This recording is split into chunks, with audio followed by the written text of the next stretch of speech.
What's going on, my Flappy family? It's your boy Izzy. Welcome if you're new. I don't know, man. This here is really confusing me. We have Elle Duncan and Jemele Hill actually trying to explain this graphic here. And it made it worse, man, honestly. We are about to get into it, but before we do that, y'all make sure y'all hit the thumbs up for your boy if you like the content. Don't forget to subscribe to the channel. We're trying to hit 20.9, so if you can help me out with that, I highly appreciate it. And don't forget to get in the comment section and let me know what y'all think about this. Let's get it. All right, so basically, the ESPN, I guess, Twitter account ended up dropping this graphic. And basically, it says second most viewed WNBA draft of all time, right? So they're talking about this year, 2025.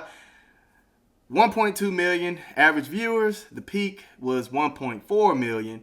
But then it compared it to 2023, and it says it's a 119% increase, right? Now, honestly, given the benefit of the doubt, they don't necessarily have to show the number one draft viewership, right? They're talking about the second most. Okay, cool. You know, whatever. That's fine. Usually when somebody is talking about records, you will show the number one, the number two, maybe the number three. Usually, especially when you're watching the NBA and stuff like that. So I can see why people might say this is disingenuous, and then just showing the two records that are the second and third best at this point, right? But 2023 wasn't even the second most viewed WNBA draft of all time. It was really 2004 with Diana Taurasi, right? The all-time viewership for the WNBA draft before 2024, that came in 2004 for Diana Taurasi's draft year, a broadcast that drew 601,000 viewers, right? So 2023 had 572, right? I know this is probably too small for you all. The 2023 WNBA draft held on April 10th, 2023, averaged 572,000 viewers on ESPN, right? So now we go back and I'm like, why did they compare 2023 when it wasn't even the second most viewed WNBA draft of all time? So leaving the confusion, Elle Duncan ended up responding to this individual here, Absol, who is one of my favorite artists. It's not actually him though, but he ended up saying, I wonder why all the numbers are always compared to 2023. Now, Elle Duncan get under here, and I'm thinking she's about to drop some knowledge. I'm like, okay, why, Elle? What's going on? So she says, I can help here, okay? So we all know last year was pretty, I'm guessing she meaning anomalous, with CC being who she is. So to track actual growth, since she isn't going to ever be drafted again or play in college again, we use 2023 metric to track actual growth and progress. 2023 was record-setting as well. Now this really just made it worse, man, because I'm like, huh? So you're telling me you're using 2023s because the 2023 players are going to be able to go back and get drafted and play in college? Wait, what's going on with this explanation, man? Hold on, man. Now, sometimes you do outliers. I get it. But the way you all were talking about Juju and Paige, y'all were making it seem like they were going to be just like Caitlin Clark. Better than Caitlin Clark. But now you don't necessarily want to compare Caitlin and Paige Beckers now that you see that the numbers are way over what Paige did, right? Now she's an anomaly. Come on, man. Y'all got to stop it. I thought Paige was an anomaly. I thought she was one of one. I wonder if the viewership superseded what Caitlin did last year. Would they still be saying, well, Caitlin was an anomaly? Or would they actually be plastering it everywhere, saying, oh, yeah, they had the number one viewership. The growth is there, the real growth.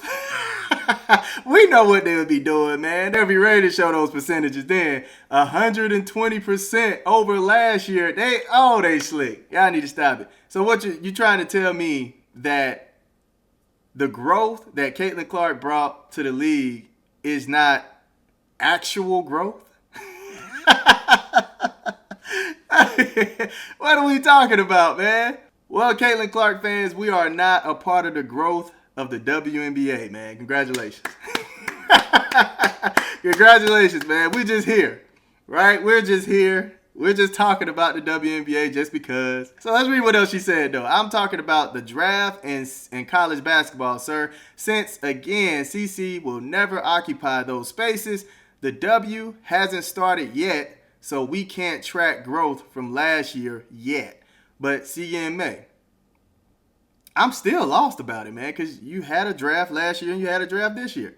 You have numbers for last year. You have numbers for this year. You have a superstar like Caitlin Clark, and so you all say you have a superstar like Paige Bueckers. So that was Elle Duncan's take, right? Now let's listen to Jemele Hill's take. Excellent news. Yes, Caitlin Clark is going to get more viewers as big stars in sports usually do. But this is a 50% increase from 2023 draft. A non-Caitlin Clark year. This is among the many signals that the growth is real and, most importantly, sustainable.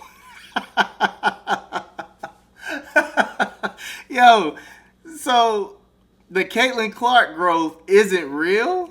Is this what you're saying? This is what you're trying to tell me. It's not sustainable. Oh, wow, man. I would have been better off with them not even trying to explain, because throughout the year, they were trying to make it seem like everybody else was the reason the league exploded the way it did. They were trying to make it seem like it wasn't just Caitlin Clark. But now your reason and your excuse to compare this 2023 year is because you don't want to compare it to Caitlin Clark. It's not making sense. I remember even saying that the Juju Watkins fan base, the Paige Bueckers fan base, who are trying to compare them and say they are better than Caitlin Clark, man, they're writing a lot of checks for these players to have to cash. All right, and it's not gonna be pretty, man. You already have some GM getting out here saying, oh, I don't think it's fair to look for Paige Bueckers to do what Caitlin Clark did as a rookie. Well, this is the comparisons, man. This is what was going on. Everybody was saying Paige was better than Caitlin Clark. So we need to see the stats that show that she is better than Caitlin Clark. I don't think it's fair. I didn't want to compare them. I said let Paige Bueckers be Paige Bueckers. But now that everybody was coming at Caitlin Clark with their favorite player, they are about to be put to the test. Now y'all want to come out and say, nah, don't compare them. It's not fair. No, the fan base deserves an answer. The Caitlin Clark fan base deserves an answer, man. Is she better? Don't tell them to turn their eyes away from Paige Bueckers now. No. You don't wrote these checks. Can she cash them? It's not fair. I don't think it's fair. I told y'all to stop. So to all the people who've been covering the league since its entirety, right? The Andreas, the Shanaes, Jemele, Elle Duncan, I need y'all to just come out and say it then, man. If y'all don't want to compare last year's draft to this year's draft, and you're saying we don't want to do that because Caitlin Clark was just something special and was a one-on-one and was an anomaly, just come out and say she's the reason the league is growing right now. Just come out and say it then. Just say she is the main reason last year was really popping for y'all, man. Just go ahead and say it, man. Because y'all were trying to make it seem like it was all these other players that came before her. It was all these players that got drafted with her. Now, mind you, I do love the draft class. I love that draft class. But I knew for a fact Caitlin Clark was the eyes, man. That's where everybody was looking. That's where everybody was looking, man. Give her her props. Give her her props, man. That's all we saying. Yeah, man, I just wanted to show y'all this, man. The backpedaling, the contradicting. It's really... It's at an all-time high right now. It's at an all-time high, man. That was hilarious to read. But y'all let me know, man. Do y'all understand what they're doing here? Does it make sense to point out the outliers here and actually use 2023 instead of 2024? Let me know in the comment section. I love y'all. Y'all keep it smooth.